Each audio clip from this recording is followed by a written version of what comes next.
Bismillahirrahmanirrahim. Assalamualaikum warahmatullahi wabarakatuh.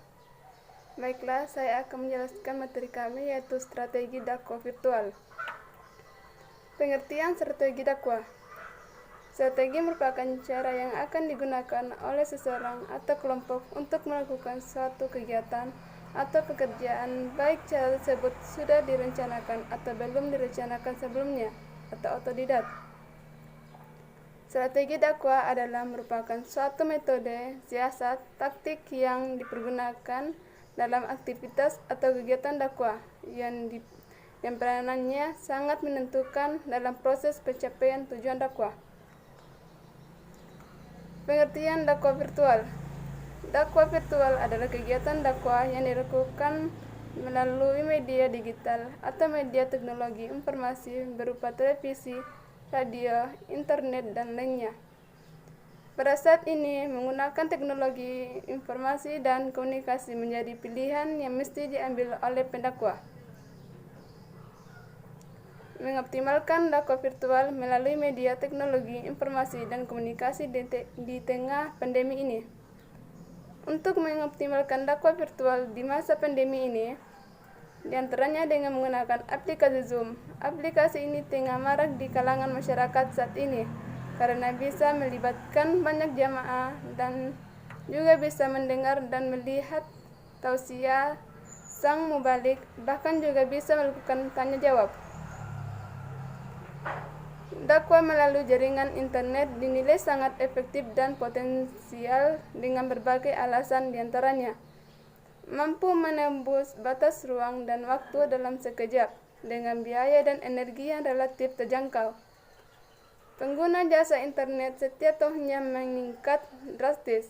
Ini berarti dipengaruhi pula pada jumlah penyerap misi dakwah.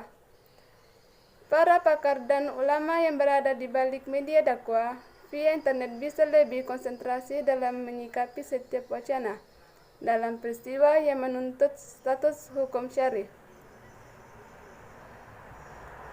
Cukup dengan menyampaikan pesan dakwah melalui audio visual atau tulisan yang diposting ke dalam halaman website dengan sedikit variasi pada website dan bila perlu diberi sedikit ilustrasi atau animasi untuk mendukung peserta dakwah yang hendak disampaikan.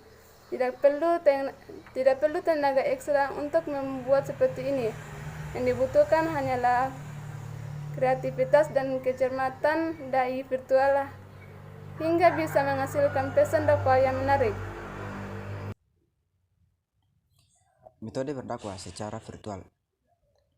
Ada 3 metode yang bisa dilakukan dalam berdakwah secara virtual. Yang pertama adalah metode diskusi. Diskusi adalah sebuah bentuk komunikasi yang melibatkan pemberi dan penerima informasi melalui sebuah media.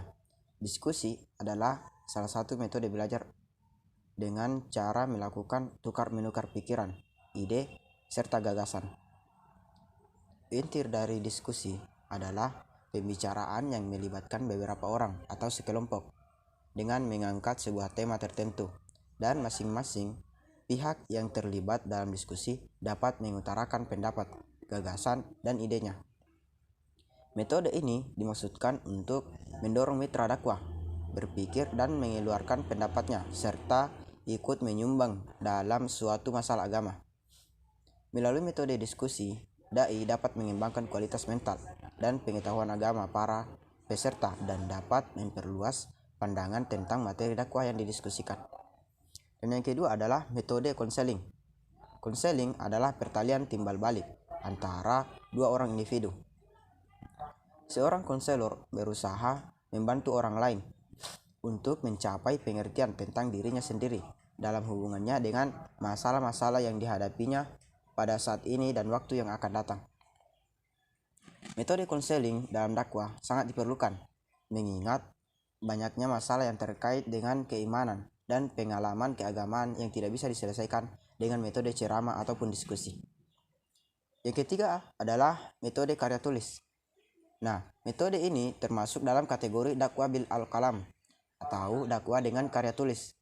Dengan tulisan peradaban dunia akan lenyap dan punah, kita bisa memahami Al-Quran, hadis, fikih, para imam mazhab, dan tulisan 30 yang dipublikasikan. Ada hal-hal yang mempengaruhi efektivitas tulisan, antara lain tulisan ilmiah, tulisan lepas, stiker, tulisan spanduk, tulisan sastra, tulisan terjemah, tulisan cerita, serta tulisan berita. Metode karya tulis dapat dibagi menjadi 3 macam tulisan. Yang pertama adalah artikel keagamaan. Artikel adalah karangan prosa dalam majalah surat kabar yang membahas sesuatu pokok secara lugas. Artikel ini tidak terlalu memperhatikan keindahan dan bentuk, yang terpenting adalah isi benar dan aktual. Artikel memanfaatkan seorang dai dengan menggunakan kalimat-kalimat dan bahasa yang tepat dalam sebuah uraian tentang sesuatu yang disuguhkan kepada masyarakat umum dengan topik tertentu. Jadi, artikel keagamaan adalah karangan prosa yang berisi tentang keagamaan.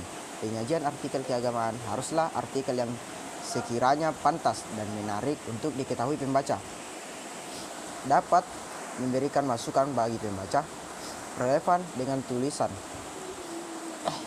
dan tidak membahayakan untuk disajikan di tengah-tengah pembaca. Dengan artikel keagamaan ini, maka pesan dakwah yang terkandung di dalamnya akan dapat sampai kepada masyarakat yang sangat luas dengan waktu yang singkat. Yang kedua adalah tanya jawab masalah-masalah agama. Nah, Islam tanya jawab di sini tidak hanya seperti tanya jawab secara langsung, seperti dalam metode diskusi. Biasanya di dalam surat kabar ada kolom khusus untuk tanya jawab. Hal ini dapat dimanfaatkan sebagai sarana dakwah. Jadi, apabila pembaca tidak tahu sesuatu permasalahan, maka jawaban dari pertanyaan tersebut sangat diperlukan kejelasannya. Tanya jawab seperti ini salah satu metode cukup yang efektif dipandang apabila ditempatkan dalam usaha dakwah, karena objek dakwah dapat mengajukan pertanyaan-pertanyaan yang belum dikuasai oleh mad'u, sehingga akan terjadi hubungan timbal balik antara subjek dakwah dengan objek dakwah. Sekian dari saya. Assalamualaikum warahmatullahi wabarakatuh.